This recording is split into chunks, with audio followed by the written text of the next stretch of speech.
Hacer un huerto urbano en casa, sobre todo si es la primera vez, puede parecer un reto complicado. Suelen surgir demasiadas preguntas y hay muchas cosas que tener en cuenta. Es fácil perderse rápido. Hola, soy Héctor, desde la azotea, y en este video te voy a enseñar todo lo que necesitas saber para empezar un huerto urbano en tu casa. Lo primero, hay que dejar en claro que tener un huerto urbano no es algo complicado. Una vez tienes claro cuáles son los pasos a seguir y qué materiales necesitas, empezar es una tarea sencilla. Y te aseguro que es muy gratificante. Además, tener un huerto en casa te ayudará a comer mejor y de forma más ecológica. ¿Sabes que según la FAO los huertos urbanos pueden ser mucho más productivos y ecológicos que la agricultura tradicional? En un solo metro cuadrado puedes llegar a producir hasta 20 kilos de comida al año. Así que un huerto casero ecológico, aparte de ser un hobby divertido, también te proporcionará una buena cantidad de verduras y hortalizas ecológicas. Da igual el espacio con el que cuentes, la experiencia que tengas o los cultivos que quieras plantar. Para empezar un huerto necesitas estas 4 cosas básicas. Número 1.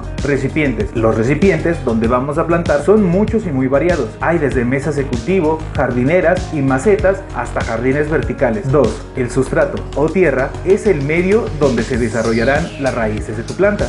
Él absorberá sus nutrientes. Una norma básica para una planta y un huerto sano empieza en esta elección. 3. Plantas y o semillas. Lo cierto es que un huerto urbano puedes plantar de todo tipo de verduras y hortalizas, desde lechugas hasta tomates, maíz, pepinos, etc. Todo dependerá de tu nivel de experiencia y del espacio del que dispongas. Número 4. El agua. El agua se encarga de recoger los nutrientes del suelo y transportarlos a través de las raíces a la planta. Es imprescindible para su buen desarrollo. Le dedicaremos toda una sección más adelante. ¿Cómo escoger el mejor recipiente? Escoger la mejor maceta depende de varios factores. No existe una maceta ideal. Escoger entre macetas, jardineras, mesas de cultivo o jardines verticales dependerá de estos factores, el espacio con el que cuentes, indudablemente, y la inversión con la que vas a empezar. Las mesas de cultivo son estructuras elevadas que te permiten cultivar sin arquear la espalda y plantar muchos tipos de cultivo en el mismo espacio gracias a que tienes una gran superficie. Estas, al estar elevadas, son ideales para personas mayores y para personas con discapacidades motoras. Facilitan la tarea del riego, pero uno de los inconvenientes es que requieren una inversión más elevada. Definitivamente, el tamaño dependerá exclusivamente del espacio que dispongas. La única norma en este aspecto es que tengan al menos 25 centímetros de profundidad. El resto dependerá de tus gustos y de espacio.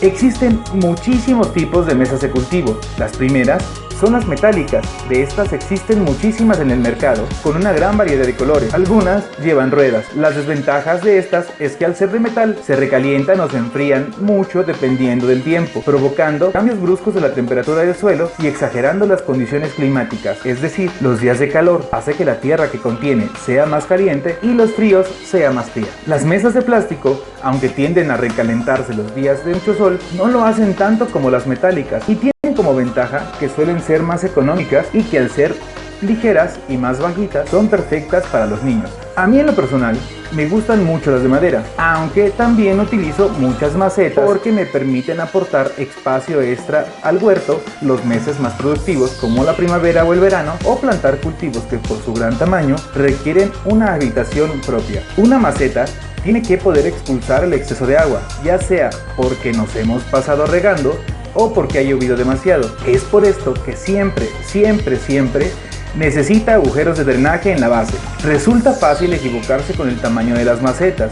Yo mismo he visto cómo muchas plantas se mueren sin remedio por haber escogido macetas demasiado pequeñas.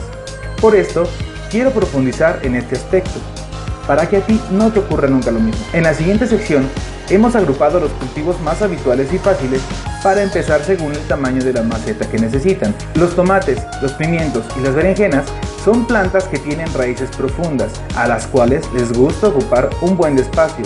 Es por esto que requieren que el volumen de la maceta sea mínimo de 16 litros. Los cultivos que se cosechan por sus hojas son perfectos para hacerte tus propias ensaladas. Tienen raíces pequeñas y superficiales, por esto, con 2 litros tienen más que suficiente para un completo desarrollo. Resulta mucho más práctico plantar varias lechugas o espinacas por maceta que tener muchas macetas pequeñas para muchas plantas. La mejor opción es plantar, igual que con las lechugas, varias en un mismo recipiente. Por último, Tenemos el tamaño intermedio de maceta, que es de 2.5 litros a 3.5 litros por planta. Estas son ideales para plantas aromáticas o para fresas, que no te dé miedo intentarlo. Un par de macetas con aromáticas es de los inicios más fáciles y gratificantes del huerto urbano. Tiene la ventaja de que se adapta a espacios muy pequeños de hasta 1 litro, pero si les das un extra de espacio, pueden llegar a ser bastante grandes. Siempre trata de utilizar como mínimo macetas de 2 litros por planta para que se desarrollen de una buena forma. La albahaca y el cilantro son mis favoritos y los pongo en macetas de 3 o 4 para que se hagan más grandes. Resumiendo, los tamaños de macetas y jardineras más utilizados en los huertos son: para pimientos, jitomates, tomates, berenjenas o guisantes, las macetas ideales son las de 16 litros. Las jardineras o macetas bajas de 15 a 12 litros pueden ser para combinaciones de aromáticas o lechugas o espinacas o cultivos de maíz. Las macetas de 2.5 a 3.5 litros pueden ser utilizadas para plantar plantas aromáticas o fresas. Los jardines verticales son estructuras que, o bien colocadas en el suelo o enganchadas en la pared, sirven para plantar cultivos a lo largo de toda una superficie vertical, y es de esta forma que aprovechas al máximo el espacio que tienes, y aunque no tengas un rincón o un espacio muy grande, siempre puedes utilizar una pared. Una de las grandes ventajas es que son muy estéticos, aunque necesitan una inversión mayor al inicio. Otra cosa, no se puede plantar de todo. El tamaño por cada planta es de unos 3 a 4 litros. Es perfecto para plantar plantas aromáticas, lechugas, espinacas, cultivos de raíz y fresas, pero nunca para jitomates o pimientos. En los jardines verticales es importante tener en cuenta el riego. Los jardines verticales suelen estar más expuestos a condiciones como los rayos del sol o del viento, y es junto a estos pequeños recipientes que, con poco volumen de sustrato, el agua se evapore más rápido. Una de las preguntas que ya te habrás hecho es: ¿dónde pongo el huerto? Ya sea que te hayas decidido por una mesa de cultivo o por macetas, tan importante es escoger lo que más se adapte a tu situación como la ubicación de tus recipientes. Debes de tener en cuenta que los cultivos agrícolas necesitan muchas horas de luz. Una vez escogido el recipiente, deberemos rellenarlo con sustrato. Este es un tipo de tierra específico para macetas u otros recipientes. Preguntarás, ¿por qué debe ser específico?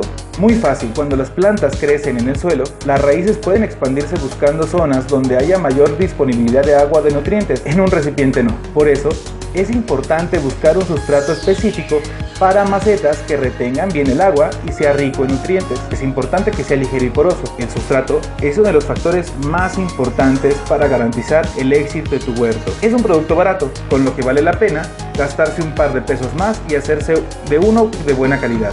A las primeras 10 personas que pongan su comentario aquí abajo, les regalaremos un paquete con sustrato y algunas semillas para que puedan empezar su pequeño huerto. Un buen sustrato universal va muy bien para macetas y jardineras. Asegúrate siempre de comprarlo en una tienda especializada o que garantice que el envase es apto para un huerto urbano. La regadera o manguera siempre sigue siendo una buena opción para huertos pequeños. Lo ideal es regar muy poco a poco para que el agua se infiltre bien por toda la tierra. Al hacerlo de golpe, se generan grietas que hacen que el agua fluya rápido y no le dé tiempo a las raíces de absorberla.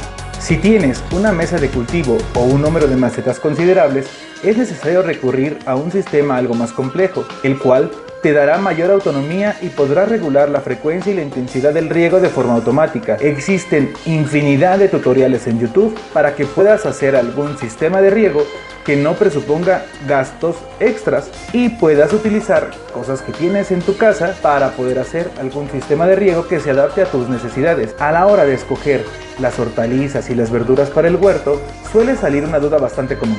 ¿Qué es mejor? ¿Empiezo el huerto con semillas o directamente planto las plantas? La respuesta es sencilla y a la vez muy complicada. Esto dependerá sobre todo de tu nivel de experiencia y del cultivo. Generalmente es más fácil comprar la planta y colocarla en su lugar definitivo, pero decir que vale la pena hacerlo con todas tampoco sería cierto. Hay semillas que crecen solas prácticamente, con lo que resulta un derroche comprar la planta. Una clasificación de los cultivos más sencillos para empezar sería por temporadas.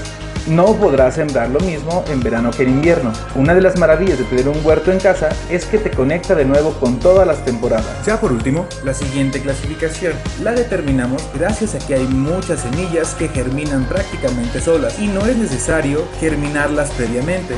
Hay muchas, en cambio, que necesitan ser germinadas previamente antes de su trasplante. Esto lo tendrás que determinar de acuerdo a tu experiencia y al tipo de planta o de vegetal que estés germinando o trasplantando. Yo fui Héctor desde la azotea.